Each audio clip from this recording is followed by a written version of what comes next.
ये गाइज मैं मिलवा रही हूँ, एक ऐसा इंसान है उनसे। आप मिलवा रही हैं आप लोग से। बोलिए मैं दीदी। हाय फ्रेंड, आपका इनके यूट्यूब चैनल में स्वागत है। बगल में एक जन और बैठी हैं, मिलिए आप। ये भी मैं यूट्यूबर दिखा है। रही हूँ, ये भी यूट्यूबर है। इनसे मैं मुलाकात आप लोग से करा रही हूँ।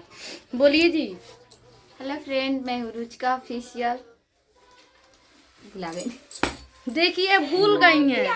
अभी आप लोग के मैं चलिए, तो खेत में लेकर चल रही हूँ, खेत में दिखाऊंगी। खेत में दिखाएंगी कि किस तरह सरसों हुआ किस है, तरह सरसों होता और है, किस तरह इनके सरसों ये कटाई, और के तरह धराई, और के तरह पिसाई, और के तरह मछलियाँ में पोरी। ठीक है गए। अब यहीं पर मैं ब्रेक लेती हूँ। अब आप लोग को खेत में चल के दिखाऊंगी। हाय गाइस, आप लोग के मेरे यूट्यूब चैनल में स्वागत है। सुपर स्टार अनुराधा ब्लॉगर में आप लोग का स्वागत। आइए आप लोग को मैं दिखाती हूँ। आई हूँ बहुत दूर, खेत मेरा है। आई हूँ खेत। आइए आप लोग बने रहिए, आप लोग को दिखाती हूँ।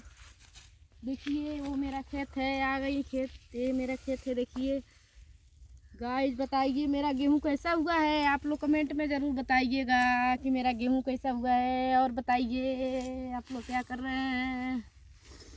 चलिए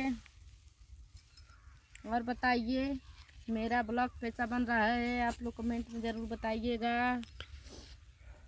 चलिए यहीं पर मैं ले रही हूँ ब्रेक।